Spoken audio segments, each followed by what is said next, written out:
All right, first and foremost, just want to give a lot of credit to Wisconsin. Really good football team. That was a hard-fought game. Then you look at our last two games. I mean, you talk about really, really hard physical games, really tough games. Coach Leonard, a lot of credit. Both teams played incredibly hard. Both had a chance to win. We were just able to make one more play than they did. I couldn't be more proud of our seniors. I couldn't be more proud of our team. I couldn't be more proud of our togetherness. What I love about it is the internal message stayed the internal message. And you all have a job to do, and you do your job, but the internal message stayed the internal message. And we had some guys tonight where the light bulb went off, and light bulb went off, on. And we need that because there's a lot of really good football players out there. And I thought LeMekki Brockington played incredible tonight. I thought Dalen played really tough. Our quarterback played really special. And he did some things that, wow, that like 500 level things that you're like, wow, he just processed in his mind and talked with Kirk about it and was able to do it. I thought our defense played really gutsy, held them to field goals when we needed to. And, I thought we kind of had to do it a little different than we've played other games, but I thought we were good enough to be able to do that. First time back-to-back axes since 1994.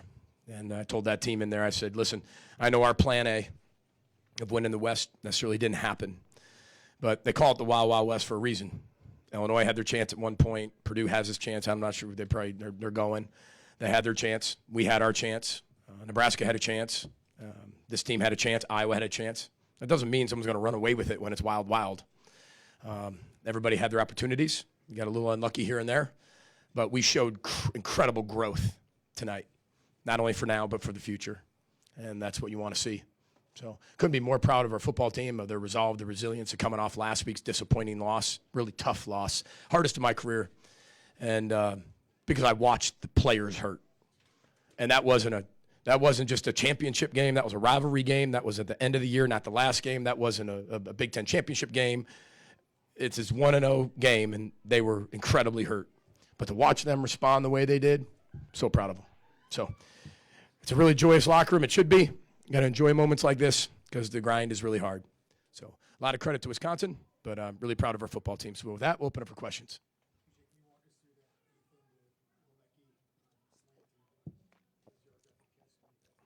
Yeah, first of all, he's a really explosive player, been inconsistent with the ball, catching the football. But you got to have a game like that to say, aha. I can think back to Tanner's Indiana game. Aha moment. Shad Bateman, aha moment. That's an aha play. And that takes you into the next phase. That makes all of your work trustworthy because you now have proof. Time, consistency he's had, but now you got proof that you can do it in a huge game under the lights in high-pressure situations. But the throw is what's really, really special. To take the knock away, they run cover two, and they take the corner and move them inside and rob the knock. Well, most progressions would take you off that. It would turn into a too-high look, hand the ball. Well, Ethan pulls it and throws it right off the corner's ear. And that's where you want to get to that stage because that can't just take away that play. But surface level, it should. It didn't. He just went from 1 to 200 level to 500 level thinking like that. Made the throws he did. He made some huge throws earlier in the day that we got to be able to still come down with. But nothing's too big for him. He handled that. He's got great poise, great confidence. And he said, we're going to win the entire time. He said, we got this. And for a freshman to say that, you're like, okay, bud. Sure. I got you. Well, I thought Kirk and the offensive staff did a really good job early of getting completions for Ethan. And then we adjusted our game plan depending on how they were playing us in the 3-by-1 stuff. Installed some hitches, some quick throws, get the ball out of Ethan's hands because they're really good pass rushers. They're really long. 19's a really good player, especially in that second half. I thought Ethan did a really good job of eating it when he had to eat it, even though maybe it wasn't the greatest play. Pulled it when he pulled it and ran when he was pressured, and knowing when to throw it away. Those are things that are hidden. We didn't have any takeaways, or we didn't have any turnovers. Okay, and they had what? One? That's the difference in the game. We got one more possession than they did, and that possession was able to shrink the time. They'd love to be able to have that, 3rd and 2 back, with the knee down and made it 3rd and 6. That would have been a little tougher, but every decision, players did a tremendous job responding to, no matter what it was, and believing them the whole time. Respond. That's all. Simple. I know it's not fancy, Randy, but respond. And they do. We do it in practice. We put them in all types of – you've been in practice. Practice is not easy. It's chaotic all the time. So when they get to a game, it's so much more slowed down, and they have a lot more poise than they even do a practice because you create that environment.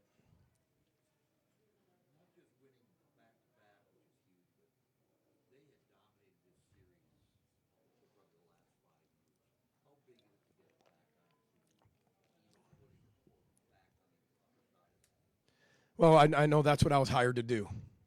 And I was hired to do that from Mark Coyle and to bring in a staff that thought that way and then bring in players who could believe we could change that. And, I still remember people, Heather and I, every time they'd see us, just beat Wisconsin, you can stay forever.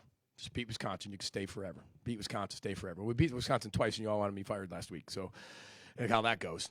But what I loved about it was we had to get the right people in here. And this doesn't mean you arrive. I mean, we're 8-4.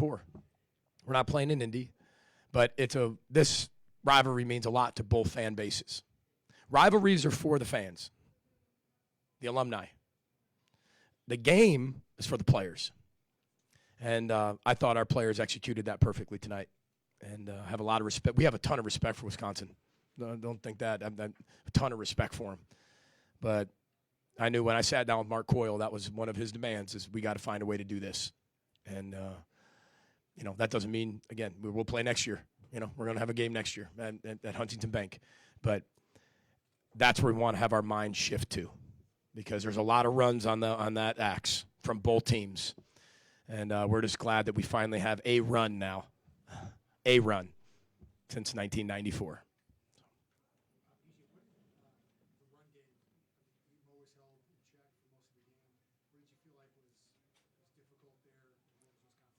Yeah. Did you see their nose and three technique? 2 NFL 3 techniques and nose guards. And that's what they look like. That's how they play. I think they played harder watching those 2 play tonight than they did all year. And they got us. They out-physicaled us, not in a bad way, just they were better than we were at times. But we got some stuff going.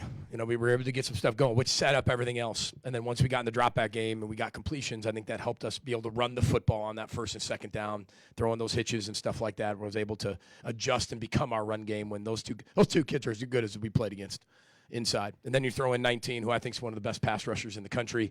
Linebackers are very aggressive. They're rocking back, so they don't allow you to pull it.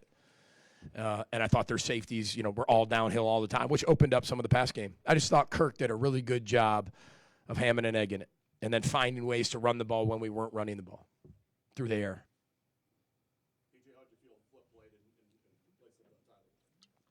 That's a hard one when you lose your best player on defense, respectively.